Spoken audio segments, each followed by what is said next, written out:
अस्सलाम वालेकुम नाज़रीन, प्रोग्राम वॉइस एट 7 में खुश आमदीद। मैं हूँ आपका मेज़बान मियाँ फराज हुसैन। नाज़रीन, पाकिस्तान तहरीक इंसाफ ने इस्लामाबाद हाई कोर्ट में एक दरख्वास्त दायर की थी कि हमें इलेक्शन के हवाले से मुशावरत दरकार है बानी पीटीआई से, तो हमें इजाज़त दी जाए। जिस पर आज समाअत हुई। जस्टिस गुल हसन औरंगज़ेब ने समाअत की और चेयरमैन पीटीआई और बानी पीटीआई को मुलाकात करने की इजाज़त दे दी गई है। तो उसमें शुएब शाहीन साहब ने दरख्वास्त में मौक़िफ़ ये अपनाया था कि हमने पाकिस्तान तहरीक इंसाफ की जो 700 टिकटें तकसीम होनी है उसके हवाले से मुशावरत करनी है। और जब अटारनी जनरल साहब ने इस दरख्वास्त की मुखालफत की तो जस्टिस साहब ने बरहमी का इजहार किया और कहा कि निगरान हुकूमत को इस मामले में, इस तमाम तर सूरत हाल में गैर जानबदार होना चाहिए और आपको क्यों मतलब कि इसकी मुखालफत करना पड़ रही है। तो उन्होंने कहा कि आपको सुप्रीम कोर्ट का एक इजाफी नोट जो है वो बहुत नहीं है, या फिर मैं भी आपको एक इजाफी नोट जारी करूं। तो उनको उनकी वकला की टीम से या जो चेयरमैन उनकी पार्टी के, उनसे मुशावरत करने का बुनियादी हक़ है उनके पास और उनको मुशावरत करने देनी चाहिए। और उन्होंने हुक्म दे दिया कि जेल सुप्रीटेंडेंट के उनको ऑर्डर किया है कि आप अपनी निगरानी में उनको अलहदा मुलाकात उनकी करवाएं। और उसी के साथ साथ आज इलेक्शन कमीशन ने पेशावर हाई कोर्ट के फ़ैसले के ख़िलाफ़ पेशावर हाई कोर्ट में ही अपील दायर करने का, नज़रसानी की अपील दायर करने का फ़ैसला किया है। तो उस पर भी आज बात करेंगे। और उसी के साथ साथ जना जो है पाकिस्तान तहरीक इंसाफ के चेयरमैन बैरिस्टर गौहर अली खान साहब, उन्होंने आज इस्लामाबाद में प्रेस कॉन्फ्रेंस की। उनके साथ लतीफ़ खोसा साहब भी मौजूद थे। उन्होंने आज फिर खदशे का इजहार किया है कि पाकिस्तान तहरीक इंसाफ से बल्ले का जो निशान है वो वापस ले लिया जाएगा। अगर बल्ले का निशान वापस ले लिया गया तो फिर जो 227 नशिस्तें हैं वो किसके पास जाएंगी, ये एक बड़ा सवालिया निशान है। और मखसूस नशिस्तें भी फिर पाकिस्तान तहरीक इंसाफ एक सियासी पार्टी के तौर पर मैदान में नहीं आ पाएगी। और उन्होंने कहा कि अगर बल्ले का निशान जाता है तो फिर आज़ाद उम्मीदवार हमारे जो होंगे वो साबित होंगे कि उससे फिर हॉर्स ट्रेडिंग का जो मसला है, मसाइल है, वो बहुत हद तक बढ़ जाएंगे। और उसी के साथ साथ आज साद रफ़ीक साहब जो मुस्लिम लीग नून के रहनुमा हैं, उन्होंने आज मीडिया से बात करते हुए कहा कि MQM के साथ हमारी बातचीत चल रही है सीट एडजस्टमेंट के हवाले से। तो जल्दी, बहुत जल्द ये भी हमारा जो मामला है तय हो जाएगा। और अता तारड़ साहब आज बहुत गुस्से में नज़र आए जो पेशावर हाई कोर्ट का फ़ैसला आया जस्टिस कामरान हयात मंदोखेल का। उन्होंने कहा जी कि उनकी फ़ैमिली के जो ताने बाने हैं वो पीटीआई से मिलते हैं, उनको ये फ़ैसला नहीं देना चाहिए था। इस तमाम तर सूरत हाल पर बात करने के लिए हमारे साथ मौजूद हैं सीनियर सहाफ़ी तजज़ियाकार जनाब वारिस रज़ा साहब। वारिस रज़ा साहब, बहुत शुक्रिया आपका। वारिस रज़ा साहब, सबसे पहले मैं आपसे ये पूछना चाहूँगा कि आज जो पीटीआई की दरख्वास्त पर समाअत हुई इस्लामाबाद हाई कोर्ट में, तो उसमें अटारनी जनरल साहब ने उस दरख्वास्त की क्यों मुखालफत की, हालांकि जो निगरान सेटअप है उसको तो गैर जानबदार होना चाहिए, जैसे आज जस्टिस साहब ने भी फरमाया कि आपको गैर जानबदार होना चाहिए, तो फिर उन्होंने मुखालफत क्यों की इसकी? काफी कट रही है तो मेरे ख्याल में दोबारा वारिस से रज़ा दोहरा साहब, दें ये आवाज़ कुछ। आ रही है आपको? जी जी जी, बताइए। वारिस रज़ा साहब, सवाल मैं ये कर रहा हूँ कि आज जो इस्लामाबाद हाई कोर्ट में पीटीआई की जो दरख्वास्त थी कि उनको मुलाकात करने दी जाए मुशावरत के लिए, तो उसमें अटारनी जनरल साहब ने मुखालफत की है। अटारनी जनरल साहब को मुखालफत मतलब कि किस नज़रिए से उन्होंने की है, क्योंकि निगरान सेटअप को तो जो निगरान सेटअप है हमारा, निगरान हुकूमत है, उसको तो गैर जानबदार होना चाहिए ना। हाँ नहीं, आपकी बात दुरुस्त है कि निगरान सेटअप भी गैर जानिबदार होता है फराज, और जज भी गैर जानिबदार होता है। राइट। तो दोनों जज के भी गैर कंडक्ट जानब जो, जज भी गैर जानिबदार होता है। जी तो जी दोनों बिल्कुल। के कंडक्ट को हमें एनालाइज करना चाहिए।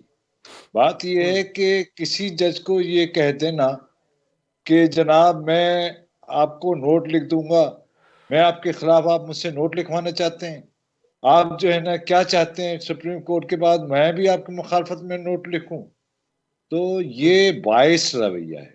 जज का भी बाइस रवैया है, और निगरान हुकूमत के अटॉर्नी, जो डिप्टी अटॉर्नी जनरल है, उनको भी जो है ना वो इतनी सख्ती से या इस अंदाज से बात नहीं करनी चाहिए थी। तो मेरे नुक्ते नज़र से तो ये दोनों सवालिया निशान है मेरे लिए, और दोनों का एनालिसिस जो है ना, मैं अगर करने जाऊं सियासी एनालिसिस, मैंने उनका पूरी प्रोसीडिंग के रिमार्क्स भी पढ़े हैं और तफसील से मैंने उनका जायजा भी लिया है।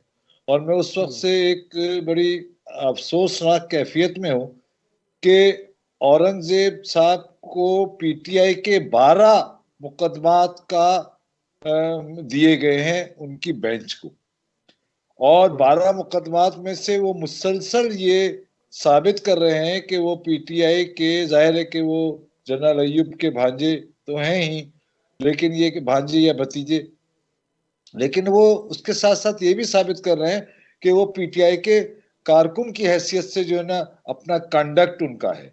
तो जज का कंडक्ट जो है ना एक कारकुन के और एक सियासी कारकुन की तरह लेकिन नहीं वारिस होना साहब, चाहिए। पाकिस्तान तहरीक इंसाफ का जो चेयरमैन है, जारी बात है, अब जो जेल में है वो बानी पीटीआई हैं, वो बानी है उनके, तो उनको इलेक्शन के हवाले से मुशावरत के लिए इजाज़त तो मिलनी चाहिए ना, ये तो सिंपल चीज़ होनी चाहिए ना। नहीं नहीं, मैं आपकी बात से यानी इनकार नहीं कर रहा, मैं तो इस बात से इत्तेफाक कर रहा हूँ कि ठीक है इजाजत मिलनी चाहिए। मैं तो ये कह रहा हूँ कि दोनों के कंडक्ट जो है ना वो एक सवालिया निशान है। निगरान हुकूमत को एतराज नहीं करना चाहिए, और जज को जो है ना अपने आप को पीटीआई का कारकुन के तौर पर जो है ना उसके रिमार्क्स नहीं होने चाहिए। मैं ये बात कह रहा हूँ, मैं ये नहीं कह रहा कि उनको इजाजत नहीं मिलनी चाहिए, इजाजत मिलनी चाहिए। दूसरी बात यह है कि वो बानी हैं लेकिन उसके साथ साथ वो नाअहल भी हैं। तो बात यह है कि यह तो आप तय करें। देखिए पॉलिटिकल पार्टी में होता क्या है, अगर कोई उसका लीडर नाअहल हो जाता है, तो जैसे कि उन्होंने एग्जीक्यूटिव काउंसिल अपनी बुलाई नून लीग ने, और उन्होंने उनको एज एन कायद जो है डिक्लेयर कर दिया, तो पीटीआई भी एक अपनी एग्जीक्यूटिव काउंसिल की मीटिंग बुलाए और उनको एज एन कायद डिक्लेयर कर दे। न वो उनको कायद मानते हैं, न वो उनको चेयरमैन मानते हैं, और चलने लगे हैं, चलने उनसे मशवरे करने। तो ये बात तो मेरी समझ में बिल्कुल नहीं आ रही। या तो आप तय कर लेना, यानी पार्टी में बैठकर ये तय करें कि जनाब ये हमारे कायद है, ये हमारे निगरान है, नहीं, वो तो ये आज हमारे बैरिस्टर बानी है। गौहर अली खान साहब ने भी आज बाकायदा तौर पर कहा है कि जो भी फैसले होते हैं वो बानी पीटीआई खुद ही करते हैं, हम तो सर उनसे वो मशवरा कह रहे लेके हैं, फिर आप तक बात मैं ये पहुंचाते हैं। यही तो मैं कह रहा हूं कि आईनी तौर से और अपने कॉन्स्टिट्यूशन के एतबार से वो पीटीआई फैसले नहीं कर रही है। बात यह है कि पीटीआई को एग्जीक्यूटिव कमेटी की, कोर कमेटी की या जनरल काउंसिल मीटिंग बुलाने में हर्ज क्या है? वो उसके जरिए क्यों नहीं तय करवा लेती कि जनाब ये हमारे कायदे हैं और सारी जिंदगी कायद रहेंगे, चाहे नाअहल रहे या नहीं रहे। ये क्यों नहीं करवा रही पीटीआई? ये कहने से मसले थोड़ी हल होते हैं कि वो जनाब हमारा कायद है, वो जनाब हमारे बानी है। ये देखिए, ये गैर आईनी और गैर कानूनी और गैर अखलाकी हरकतें हैं। गैर अखलाकी हरकतों पर पीटीआई को और पीटीआई के जितने भी जो है चाहने वाले हैं और जो बतौर खास वकला, उनको ये बात समझानी चाहिए कि कोई बाकायदगी लाइए पार्टी में, लल्ला पार्टी को पार्टी की तरह चलाइए। आप तय कर लीजिए, जनरल काउंसिल का इजलास बुला लीजिए, आप जो है वो अपने कोर कमेटी का इजलास बुला लीजिए, एग्जीक्यूटिव कमेटी का इजलास बुला लीजिए, कहीं तो जाके करारदाद पेश कीजिए कि जनाब ये हमारा कायद है, ये हमारे बानी है, हम इनसे मशवरा करते रहेंगे, ये इलेक्ट हो या ना हो उसके बावजूद ये हमारे लिए मसले रहा होंगे। तो कहीं तो कोई तो कायदा कानून होता है ना सरकार, या बगैर बगैर पीटीआई ने तो अंधेर लगा रखा है। यानी आप अंदाजा कीजिए कि वो जो जजेस है वो पीटीआई के कारकुनों का और वर्करों का किरदार अदा कर रहे हैं। ये रिमार्क्स है किसी जज के कि जनाब मैं आपको जो है ना वो मेरे मैं मुखाफरत में आपके वो लिख दूंगा note. What is the nonsense, what is the nonsense? ये जज के कलमात नहीं है, ये कारकुन के कलमात हैं। तो बायस्ड होना जो है ना जज का भी कंडक्ट है, और निगरान हुकूमत के एडिशनल जो अटॉर्नी जनरल ने उनको भी जो है ना इतनी अंगेख्तगी नहीं दिखानी चाहिए थी। मैं तो ये समझता हूँ कि दोनों के कंडक्ट जो है ना सवालिया निशान। ठीक है जी। वारिस रज़ा साहब, इलेक्शन कमीशन ने आज फैसला किया है कि जो पेशावर हाई कोर्ट ने फैसला दिया था इंट्रा पार्टी इलेक्शन के हवाले से, मतलब कि जो इलेक्शन कमीशन के फैसले के खिलाफ दिया था फैसला, अब उन्होंने कहा है जी हम पेशावर हाई कोर्ट में ही नज़रसानी की अपील दायर करेंगे। तो सर सवाल ये है कि इलेक्शन कमीशन जो अपनी अपील है वो सुप्रीम कोर्ट में भी दायर कर सकता था और वहाँ भी चैलेंज कर सकता था, हाई कोर्ट में भी चैलेंज कर सकता था, तो पेशावर हाई कोर्ट में क्यों चैलेंज किया उन्होंने? तो उनके वकला की टीम बैठी होगी। देखिए, हमने शायद आपके साथ ही प्रोग्राम में कहा था कि वो 4 जजेस होते हैं वहां पर, चारों सूबों के रिटायर्ड जजेस होते हैं। वो छोटे ओहदे के अफराद नहीं होते जो कि इलेक्शन कमीशन में होती हैं। यानी एक इलेक्शन कमिश्नर होता है और 4 जो है ना जजेस होते हैं उसके, ठीक है ना। वो 4 जजेस ने और उनकी टीम ने फैसला किया होगा और बिल्कुल ठीक फैसला किया है मेरे नुक्ते नजर से, इसलिए कि वो ऑप्शन लेना चाहते हैं। ऑप्शन क्या लेना चाहते हैं कि अगर पेशावर हाई कोर्ट में, अव्वल तो वो पेशावर हाई कोर्ट में डिवीजन बेंच या लार्जर बेंच की रिक्वेस्ट करेंगे, और उसके बाद अगर उनको नहीं सुना गया या नहीं माना गया तो उनके पास जो ऑप्शन है वो सुप्रीम कोर्ट का बाकी बचता है। तो लिहाजा वो अपने ऑप्शंस जो है ना वो छोड़ना नहीं चाहते। उनके वकला ने ये उनको तजवीज किया होगा और मेरे ख्याल में ठीक कर रहे हैं वो, कि जनाब नहीं, आप आपको ही नहीं, ने मतलब आप आपको नहीं लगता कि एक दफ़ा फिर इलेक्शन कमीशन का पेशावर हाई कोर्ट से रिव्यू करना, ये ऐसा लग रहा है कि मामले को मजीद उलझाया जाएगा जी, अगर यहाँ से भी रिलीफ ना मिला तो बाद में फिर हम सुप्रीम कोर्ट पे चैलेंज कर देंगे? जी बिल्कुल ऐसे ही है। ये ऐसा नहीं है जो आप समझ रहे हैं। मैं ये समझता हूँ कि पेशावर हाई कोर्ट में ही उनको चैलेंज करना चाहिए।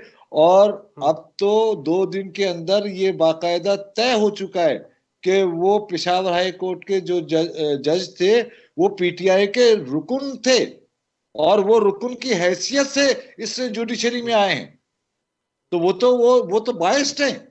तो जाहिर है कि वो सारे मामला वो वहां लेकर जाएंगे, chief justice Peshawar high court के सामने रखेंगे और उन्हें बताएंगे, उसके बाद जो है ना फैसले को कंडोम कराएंगे। तो जाहिर है उनके वकला ने जो मशवरा दिया बिल्कुल ठीक मशवरा दिया। उन्होंने वो ठीक है अपना जी। ये ऑप्शन क्यों छोड़े? ठीक है जी। वो अपना ये ऑप्शन हमें क्यों छोड़े? सीनियर तजियाकार जो है मुकीम अहमद साहब वो भी ज्वाइन कर चुके हैं। बहुत शुक्रिया आपका भी।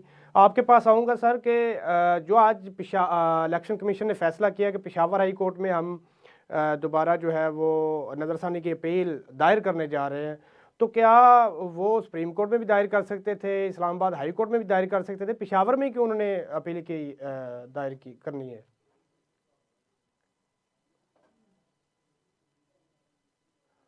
मुकीम अहमद साहब, आवाज़ आ रही है आपको? जी मुझे आ रही है। मुझे आपका सवाल जो है वो मुनासिब मालूम नहीं होता इस सेंस में कि पेशावर हाई कोर्ट भी पाकिस्तान की अदालत है। वो बलूचिस्तान में भी चैलेंज किया जा सकता था, वो किसी और सूबे में भी किया जा सकता था। ये पाकिस्तान का आईन आपको आजादी देता है अदालत में जाने की। नहीं, वो बात ठीक है, लेकिन मेरे कहने का मकसद ये है कि पेशावर हाई कोर्ट ने इलेक्शन कमीशन के खिलाफ फैसला दिया है, तो इलेक्शन कमीशन सुप्रीम कोर्ट से भी रिव्यू कर सकता था ना। तो वहीं पेशावर हाई कोर्ट में उन्होंने रिव्यू करने का फैसला किया है, किस हद तक ये मतलब कि दुरुस्त हो सकता है उनके लिए? देखिए इसमें अब ये कुछ तो कानूनी चीजें हैं कि दोनों ऑप्शंस मौजूद हैं। आपके पास ऑप्शन मौजूद है, आप डिविजनल कोर्ट में चले जाएं, आप वहां अपील कर लें, इंट्रा कोर्ट अपील कर लें, आप हाई कोर्ट चले जाएं, आप सुप्रीम कोर्ट चले जाएं। उसको तो आप यानी एतराज नहीं कर सकते। लेकिन जिस तरीके से हमारे यहाँ जजेस को मलाइन किया जा रहा है, जिस तरह हर आदमी अपना अपना पॉइंट ऑफ व्यू जो है वो अदालती फैसलों पर मुसल्लत करने की कोशिश करता है, उस पर अफसोस होता है कि वो हर आदमी जो है वो घर में बारूद लेके बैठा हुआ है कि आप कोई बात करें और वो 130 ml के गोले दागना शुरू कर देगा विदाउट नोइंग एनीथिंग कि जी वो ये जज चूंकि इस सूबे का है, ये जज उस सूबे का है। ये हमारे यहाँ ईस्ट पाकिस्तान के वक्त से यही ड्रामा चला आ रहा है, बंगाली जज, पंजाबी जज, फिर उसके बाद पंजाबी जज और सिंधी जज भुट्टो के केस में आपके सामने तमाशा लगा रहा। फिर उसके बाद यही कुछ केस 1990 की जो अशरा था 1990 का, ये बीबी और बाबू के झगड़े में वो वहां अदालतों में क्या हुआ था, ये मतलब कयूम वाला केस कैसे ऊपर आया था, तो ये हमारे सामने है सारा। अब वो अभी एक फैसला आता है तो कि जी इस अदालत में क्यों चलेगा, इस अदालत में क्यों चलेगा, होना नहीं चाहिए था। अब प्रॉब्लम ये है कि अदलिया डिवाइडेड है, उनकी हमदर्दियां कई दफा साफ नजर आ रही होती हैं। पिछले टेन्योर में, पिछले चीफ जस्टिस के टेन्योर में आपने देखा कि 4 और 5, 5 और 7, 7 और 8, कोई इधर है और कोई उधर है। हर केस में वो बाकायदा उनका माइंड रीड करके रिट करने जाते थे कि भाईजान इधर करेंगे तो ये फैसला आने की उम्मीद है, या इधर जाएंगे तो ये फायदा हो सकता है।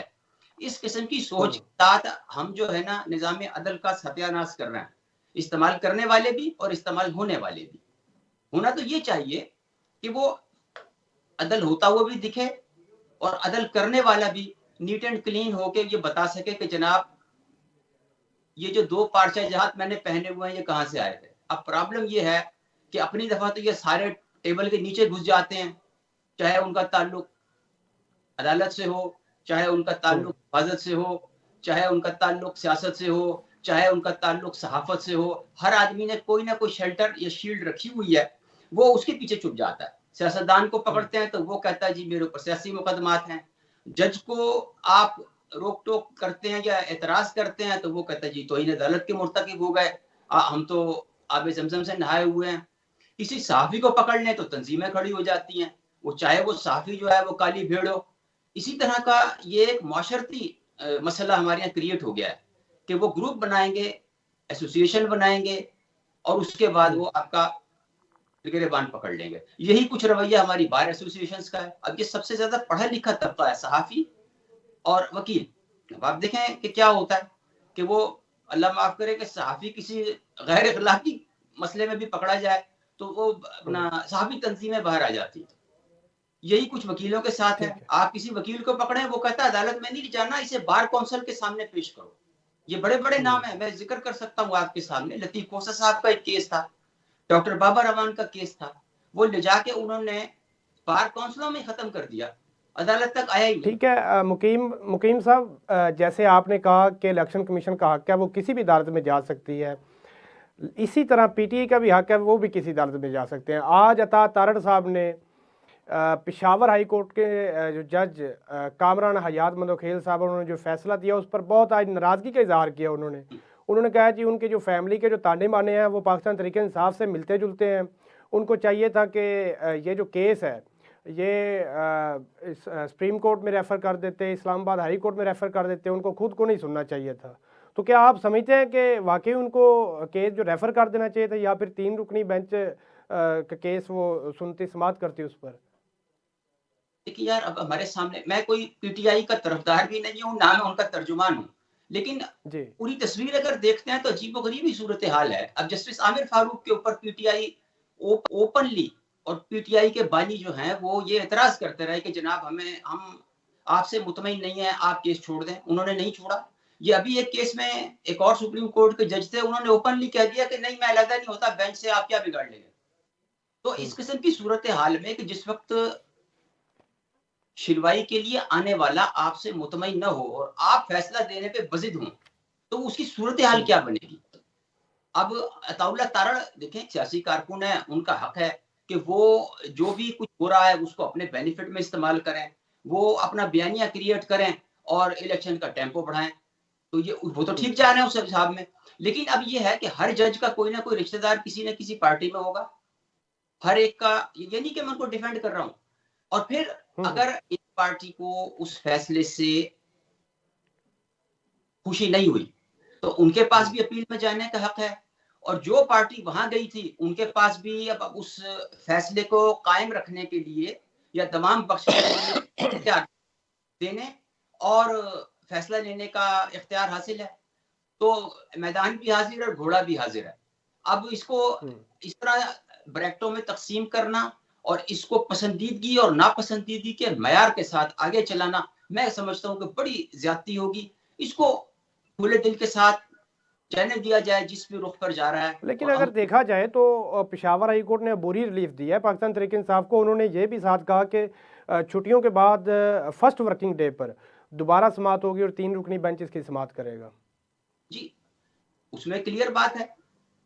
मतलब अब ये उसको उस पर एतराज वाली क्या बात है? मुझे तो ये समझ में नहीं आ रही कि अगर वहां भी 3 जज बैठेंगे और वो इसका फैसला करेंगे, अगर ये फैसला इस जज ने गलत दिया है तो बल्ला भी गया और जज अपना बानी चेयरमैन भी गया और पार्टी भी गई, और वो जो जितनी वो मखसूस नशिस्तें हैं वो भी गई। और अगर नहीं है तो वो फिर उनको ये तीनों जो है मराहत हासिल हो जाएंगी, और जो भी होगा under the shelter of law होगा। राइट, तो अब उसका वेट एंड सी होना चाहिए इस पे, मतलब ठीक है जी। वारिस रज़ा साहब, आपके पास भी इसी सवाल के साथ आऊँगा कि जैसे आज तारड़ साहब ने इल्ज़ाम लगाया है जस्टिस कामरान हयात मंदोखेल पर, तो क्या आप समझते हैं कि उनको ये फैसला नहीं देना चाहिए था, या फिर सुप्रीम कोर्ट में रेफ़र कर देते केस, जैसे आज तारड़ साहब ने फरमाया है, उन पर इल्ज़ाम लगाया है कि उनकी फैमिली के ताने बाने पाकिस्तान तहरीक इंसाफ से मिलते जुलते हैं? देखिए, इसमें दो दो सूरतें मुख्तलिफ है। बात यह है कि पॉलिटिकल जमात की हैसियत से या पॉलिटिकल जमात के तर्जुमान की हैसियत से सियासी बयान देना तो उनका राइट है, वो सियासी बयान दे सकते हैं, एतराज भी कर सकते ठीक हैं, है। एतराज भी दाखिल कर सकते हैं, ठीक है ना, सियासी तौर से। अब आ जाइए कानूनी तौर से। वो जो कानूनी तौर से जो बात कर रहे हैं ना, वो कोई बाउंडिंग नहीं है वो बात। यानी अगर कोई जज चाहे कि मैं बैठ जाऊं, उस पर एतराज हो और उसके बावजूद वो वहां से न उठे, तो ये कानूनी तौर से जो है ना, वो उस पर कोई बाउंड नहीं है कि वो उसको उठाया जाए, ठीक है। हाँ, अलबत्ता मॉरली जो हमारे यहाँ अखलाकी तौर से पूरी दुनिया में एक तरीका राइज है अदालतों में, वो तरीका ये होता है कि अगर कोई जज जो कि वाकईतन अदलिया को समझता है, कानून को समझता है और इंसाफ के तकाजों को जानता है, तो वो क्या करता है कि अगर कहीं उसको ये शायबा होता है कि मेरा कोई अजीज रिश्तेदार जो है वो कहीं ऐसा ना हो कि मुझ पर असरअंदाज हो, या उसका जो है ना हवाला दिया जाए और मेरे फैसले में वो कोई रुकावट बन जाए, तो वो उमूमी तौर से अखलाकी तौर से जज खुद ब खुद जो है ना वो रिटायर हो जाता है या वहां से चला जाता है, या कहता है कि जनाब मैं इस बेंच में नहीं बैठा, मैं नहीं बैठूंगा। ये बिल्कुल ऐसे ही है कि जैसा जस्टिस मंसूर अली शाह ने अभी हाल ही में कहा कि जनाब मैं इस बेंच में इसलिए नहीं बैठूंगा कि जस्टिस ख्वाजा साहब मेरे रिश्तेदार हैं और वो इसके जो है ना दरख्वास्त गुजारों में से हैं, तो वो नहीं बैठे। तो ये जज के अपने ऊपर मुनहसर होता है, ये जज का अपना यानी कंडक्ट होता है। जो जज बहुत ही उसूलों का पाबंद होता है, वो इस किस्म के इक़दाम करने में कोई हीलो हिज्जत नहीं करता। लेकिन जाहिर है कि उन जज को जो जज साहब थे, जो भी पेशावर हाई कोर्ट के हयात साहब, वो जाहिर है कि उन्होंने नहीं समझा होगा, वो नहीं बैठे तो नहीं हटे।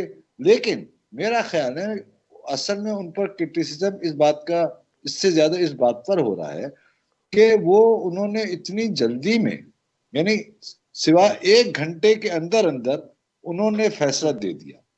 तो ये जो है ना, मेरा ख्याल में यहाँ पर आकर तो जो है ना इंसाफ और कानून जो है ना उस पर सवाल उठता है कि आप 1 घंटे के अंदर अंदर जल्दी से, हालांकि वो उसी दिन गई थी, उसमें एतराज भी हुआ था, उसी दिन पिटीशन फाइल हुई थी और उसी दिन ही समाअत के लिए मुकर्रर हुई और उसी दिन ही फैसला हुआ। जी जी, यही मैं आपसे कर दूं। वो तो जो जल्दी है और जल्दी में जो वो फैसला दिया गया और उनकी मंशा के मुताबिक जो दिया गया, गोया के दूसरी पॉलिटिकल पार्टी का जो बयानिया है, तो जाहिर है कि उससे शकूक व शुबहात पैदा होते हैं। उस शकूक व शुबहात का एक बेहतरीन तरीका ये होता है जजों का कि जहां वो देखते हैं कि हमारे जजमेंट में जाकर कोई ये मुतनाज़ा बात बनेगी, तो वो अपने आप को विड्रा कर लेते हैं।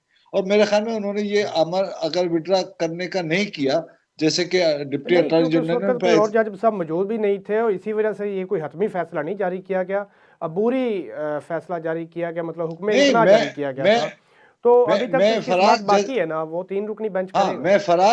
मैं फराज जज के कंडक्ट की बात करता हूँ। अगर डिप्टी अटॉर्नी जनरल ने पर एतराज किया था तो जज फौरन चीफ जस्टिस के दरखास्त दे देते और कहते कि जनाब मैं जो है ना इसकी समाअत किसी और जज से करवा लें, ये कर सकते थे।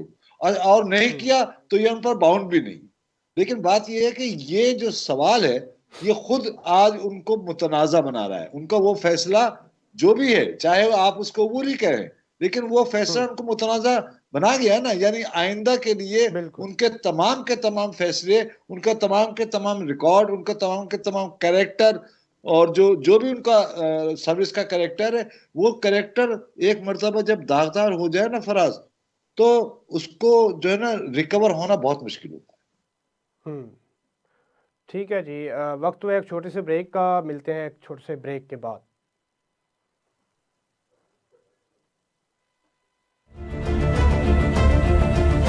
क्या भाई? सब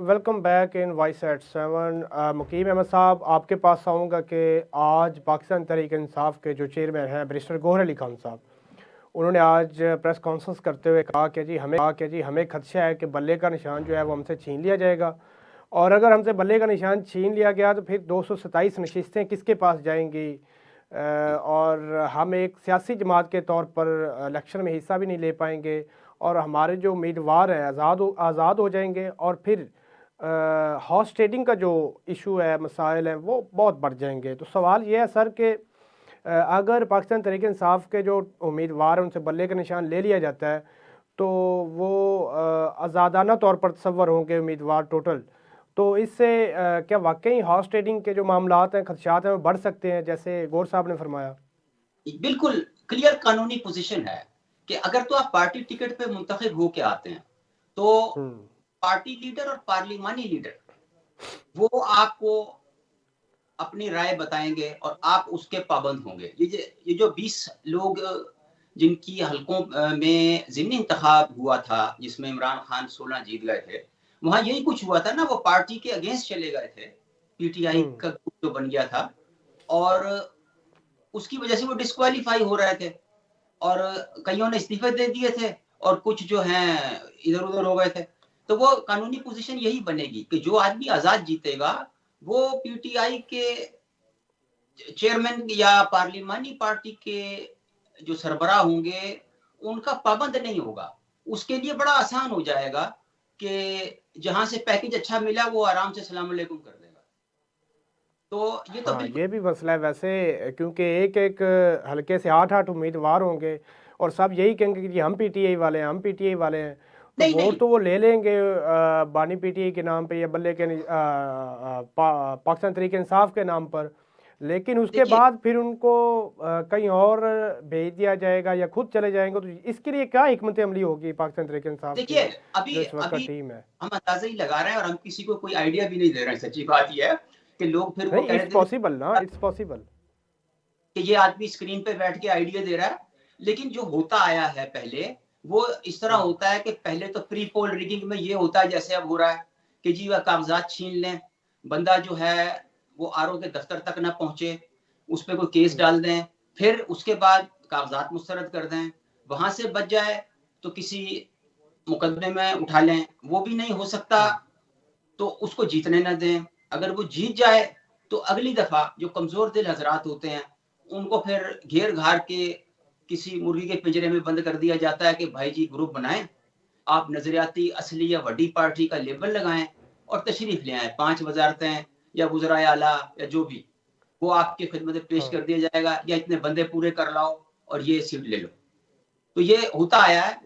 मुशर्रफ के दौर में पीपल्स पार्टी में से वो 10 या 11 जांबाज उन्होंने निकाले थे, जिसमें से एक जो है कल ही शामिल हुए हैं पीएमएल में वापस, मखदूम फैसल साले हयात, फिर वो वजीर दाखिला बने थे परवेज मुशर्रफ के, और वो बड़े पुराने डेडिकेटेड और स्टॉन्च अलाई थे पीपल्स पार्टी के।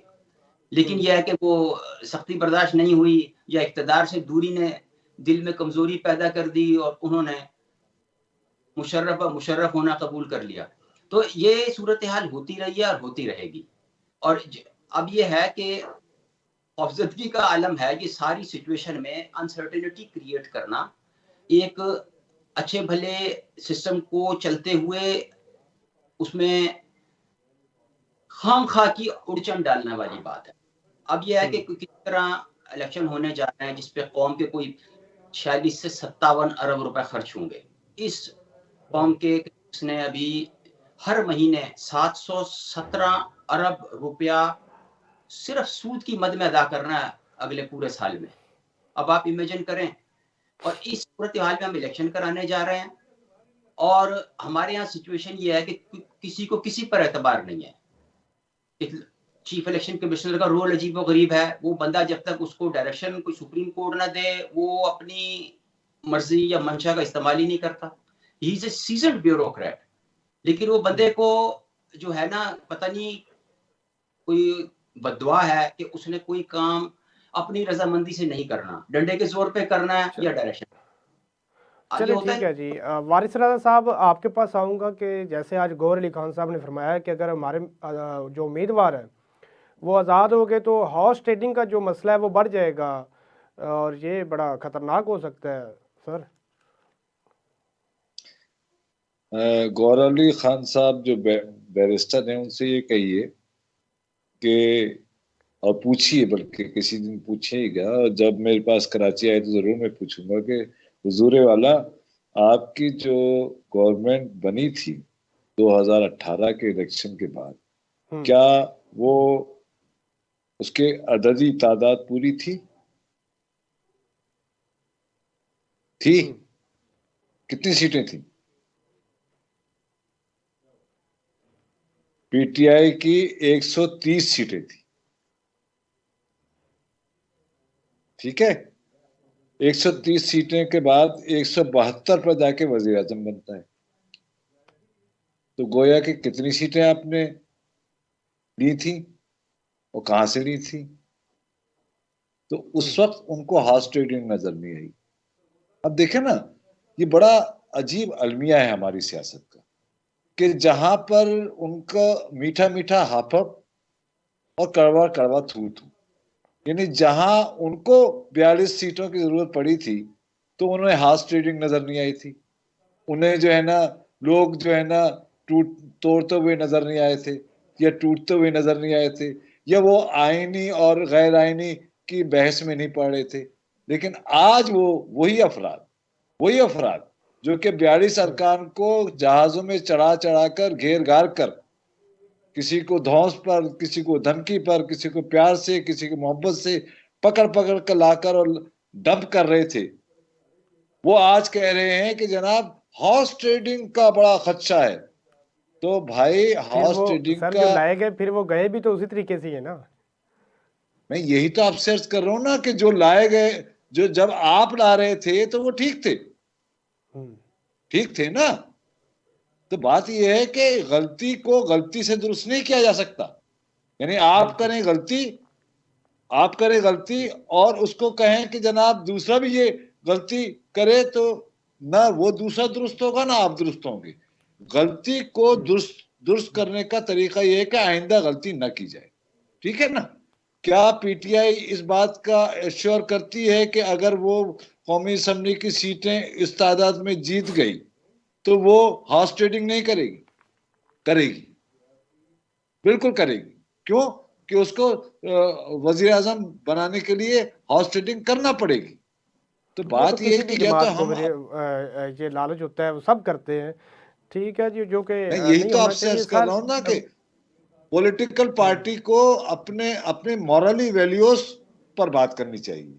अगर किसी पॉलिटिकल पार्टी में अगर उसकी मॉरल वैल्यूज नहीं है, चाहे वो पीटीआई हो, चाहे वो नून लीग हो, चाहे वो पीपल्स पार्टी हो, अगर उनके पास मॉरल वैल्यू ही नहीं है तो वो किस मॉरलिटी के तहत जो है ना ये किसी दूसरे पर इल्जाम लगा रहे हैं। मेरी समझ में गौहर अली खान साहब का ये स्टेटमेंट ही नहीं आया कि जनाब हॉर्स ट्रेडिंग हो कोई, जनाब आजाद उम्मीदवार होंगे। सरकार आपने भी तो यही किया था कल, और क्या पंजाब में किसने किया था, जिसका हवाला भी मुकीम साहब ने दिया है? किसने किया था? मैंने किया था, वो भी पीटीआई ने किया था। वो हॉर्स ट्रेडिंग नहीं थी, ये हॉर्स ट्रेडिंग होगी। तो मेरा मकसद ये है कि हॉर्स ट्रेडिंग चाहे ये करें, चाहे आने वाली हुकूमत करे, चाहे कोई भी करे, बुनियादी तौर से हमें इस मुसीबत से, इस बुराई से जान छुड़ानी है। उसके लिए जब तक पॉलिटिकल पार्टियां मॉरलिटी नहीं दिखाएंगी, और उसूल नहीं तय करेंगे, उस वक्त तक ये मसला हल नहीं होगा। ठीक है जी। वारिस रज़ा साहब, आखिरी सवाल ये करूँगा कि पाकिस्तान मुस्लिम लीग नून में भी इख्तलाफ जो है वो सामने आ रहा है।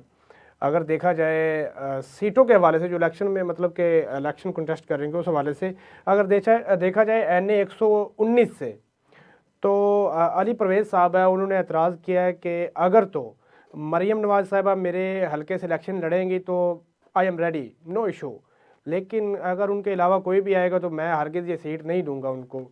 और दूसरी जानब अगर बात करें NA 121 की, तो रुहेल असगर साहब और अयाज सादक साहब, वो दोनों एक दूसरे के सामने आ गए हैं। अयाज सादक साहब कहते हैं जी मैं NA 120 से इलेक्शन नहीं लड़ूंगा। मतलब कि अभी तक वो ये चार जो हलके हैं 117, 119, 120 और 121, यहाँ पे अभी तक कुछ फाइनल नहीं हो पाया। तो कैसे समझते हैं ये, किस तरह, मतलब किसको खुश करें, किसको नाराज़ करें? नून लीग भी इस वक्त परेशानी के आलम में है। अच्छा देखिए, इससे नफ्सियाती कैफियत को समझने के लिए 1-2 मिनट मुझे दीजिएगा। होता क्या है कि जब ये कारकुनान या जिनको टिकट दिए जाते हैं, ठीक है ना, उनके पास एक खास टाइम होता है जिसमें वो ब्लैकमेल करते हैं अपनी क़यादत को। ये बिल्कुल वो टाइम है कि इस वक्त जिन जिनको टिकट अलाट हो गया है या जिन जिनको टिकट नहीं मिला है, वो उस वक्त तक, जब तक के कागजात नामजदगी मुकम्मल तौर से ये प्रोसेस खत्म नहीं हो जाता, उस वक्त तक अपनी यानी क़यादत को, हो सकता है कि क़यादत भी गलत हो सकता है क़यादत के फैसले गलत हो, ये मैं ये नहीं कह रहा नहीं दुरुस्त हो, लेकिन वो क़यादत के फैसले अगर गलत हैं तो उसका फोरम जो है ना आपकी पार्टी है। हमारे यहाँ मैं यही तो बार बार अर्ज कर रहा हूँ कि मॉरल वैल्यूज आप नहीं बना रहे, उसका फोरम मीडिया नहीं है, उसका फोरम पब्लिक नहीं है, उसको पब्लिक नहीं किया जाता अपने इख्तलाफात को। तो मैं ये समझता हूँ कि चूंकि हमारे यहाँ मॉरलिटी इतनी गिर चुकी है, बल्कि सियासत में हमारे यहाँ मॉरल वैल्यूज नहीं है, जिसकी वजह से मुंतखब होने वाला, इंतखाब लड़ने वाला, टिकट लेने वाला, उसको यही नहीं पता कि उसकी मॉरल वैल्यूज क्या है या उसको ये इख्तलाफ कहाँ जाके रखना चाहिए। अगर उनके पास इख्तलाफ है भी, फर्ज की के पॉलिटिकल पार्टीज में होते हैं इख्तलाफात, ये कोई बुरी बात नहीं है, ये कोई बड़ी बात भी नहीं। तो मैं ये समझता हूँ कि मॉरली वैल्यूज जो है ना, वो अब हमारे पाकिस्तान में उसकी बहुत जरूरत है। फराज मियाँ, आप सवाल कर रहे हैं, आप यकीन जाने मैं आपके सवाल पर खुश भी हूँ, परेशान भी हूँ कि अब तक हम इतने बदनसीब हैं कि छोटी छोटी सी मॉरल वैल्यूज भी नहीं बना सके पॉलिटिकल पार्टीज में। ये अफसोसनाक बात है। बिल्कुल, मॉरल वैल्यू का होना बहुत ज़रूरी है। मुकीम अहमद साहब, आप इस तमाम तर सूरत हाल को किस तरह देखते हैं सर? देखिए, एतराज़ात होते हैं, लोग करते हैं, और कोई आदमी अपनी जीती हुई सीट नहीं छोड़ता। फिर वो अपना वजन बढ़ाएंगे और उसके बाद क़यादत कहेगी आपको सेनेट में एडजस्ट कर दिया जाएगा, आपके भाई को लाहौर का मेयर बना दिया जाएगा या डिप्टी मेयर की सीट दे दी जाएगी, और फिर सब हंसी खुशी रहने लगे। ये इसी तरह होता है, कोई ऐसी बात नहीं है। इस वक्त मतलब अगर ये PMLN की आपने हवाले से ये 2 सीटों का जिक्र किया, वो एडजस्ट हो जाएंगे सारे, कोई मसला ही नहीं है। ये ऐसी गीदड़ भभकी हैं वक्ती तौर पे अपने वोटर्स को और सपोर्टर्स को इंटैक्ट रखने की। उसके बाद ये है कि वो जब टिकट बांटे जाएंगे, उसमें फिर वजन तोलते हैं वो बंदे का कि भाई इसको किधर करना है और इसको किधर करना है। तो ये कोई बड़ा इशू नहीं है पार्टी मतलब ये एडजस्ट हो जाएंगे, इतना बड़ा इशू नहीं है। ठीक है मुकीम साहब, आज इस्लामाबाद हाई कोर्ट की तरफ से भी एक बड़ा फैसला आया है। उन्होंने कहा कि DC के पास, डिप्टी कमिश्नर के पास 3 MPO के तहत गिरफ्तारी का जो मतलब कि इख्तियार बिल्कुल भी नहीं है। तो सर सवाल ये है अब कि पहले शीरी मजारी साहिबा, अली मोहम्मद खान साहब, शहरियार अफरीदी साहब भी 3 MPO के तहत गिरफ्तार रहे हैं। तो सर अगर ये उनके इख्तियार में नहीं है तो फिर डिप्टी कमिश्नर के खिलाफ कार्रवाई नहीं होनी चाहिए? बिल्कुल होनी चाहिए। ये जिन जिन ऑफिसर्स ने ये इस कानून का गलत इस्तेमाल किया है ना, उन्हें मिसाल बनानी चाहिए, ताकि दोबारा ये कोई AC DC या कमिश्नर लेवल का आदमी जो है ना, किसी की आज़ादी इजहार और जो कानूनी मरात दस्तूर ने दी हुई है पाकिस्तान के, उन पर रुकावट न डाल सके। ये एक बहुत बड़ा जुल्म है कि आप बिला वजह इस MPO का इस्तेमाल करते हैं। ये बड़ा एक इस्तेहसाली किस्म का कानून है और ये निज़ाम है। इससे बड़ा जुल्म ही कोई नहीं है कि आप बिला वजह जिसकी शक्ल पसंद ना आए, जिसकी मुस्कुराहट अच्छी ना लगे, किसी का हेयर स्टाइल पसंद ना आए, उसे उठा के 3 महीने के लिए अंदर कर दें। कि हमारे जैसा बदसूरत आदमी तो सड़क पर नहीं निकल सकता, हो सकता है डीसी साहब की तबीयत पे ग्रां गुजर जाए। तो होना तो ये चाहिए था। इस हुक्म के साथ अदालत कहती कि जिन जिन लोगों ने इस कानून का गलत इस्तेमाल किया है उनको भी कटहरे में खड़ा करें। राइट जी, ये बड़ी एक अफसोसनाक सूरत हाल है, ऐसा होना नहीं चाहिए। ठीक है जी, प्रोग्राम का वक्त भी थोड़ा रह गया। वारिस रज़ा साहब, आपसे भी यही सवाल करना चाहूँगा कि अगर तो उन्होंने गैर कानूनी तरीके से गिरफ्तारियाँ की हैं तो फिर उनके खिलाफ भी कार्रवाई होनी चाहिए ना? नहीं, मैं तो समझता हूँ कि मुकीम साहब की बात से मेरा बिल्कुल यानी इत्तेफाक है, मैं उससे एग्री करता हूँ। बात यह है कि ये देखें, हमारे यहाँ अदालतें भी तो ना आधा सच बोलती। भाई ठीक है, आपने ये एक जो है ना, देखें, अवामी हिमायत, अवाम से तालियां बजवा ली, अरे भाई वाह, देखें जनाब जज साहब ने कितना जबरदस्त जो है ना डांटा है, ये आईजी को डांट दिया, डिप्टी कमिश्नर को डांट दिया, तालियां तो आपने बजवा ली। बात यह कि लेकिन ये आधा सच है। पूरा सच ये है जो मैं, आप और मुकीम साहब चाहते हैं क्या, कि भाई जो अगर जिसने दिया है, जिसने ये कानून गैर कानूनी इकदाम किए हैं, उनको भी तो कटहरे में लेके आइए। वो जज साहब में जरूरत नहीं है, वो इतनी जरूरत नहीं है जज साहब में। ये आधा सच ना करें। ये आधे सच की वजह से पूरा अदालती निजाम हमारे यहाँ फराज यानी सवालिया निशान बन चुका है। बड़े अफसोसनाक सूरत है। मुकीम साहब कुछ कहना चाह रहे हैं? सर, मैं आपकी बात को बढ़ा लूं, अगर बुरा ना मनाए। वो अदालत ने 14 मई को इलेक्शन कराने का भी हुक्म दिया था। हम अभी तक सोच रहे हैं कि वो हुक्म कहाँ गया और वो हुक्म किस पे लागू था और उसका रिजल्ट क्या हुआ। मतलब कि आप वो बड़े घर में, सफेद घर में। ठीक है मुकीम साहब, प्रोग्राम का जो टाइम है वो भी ख़त्म हो चुका है। आपका बहुत शुक्रिया, कीमती वक्त प्रोग्राम में दिया। और इसी के साथ इजाज़त दीजिए अपने मेज़बान को। अल्लाह हाफिज़।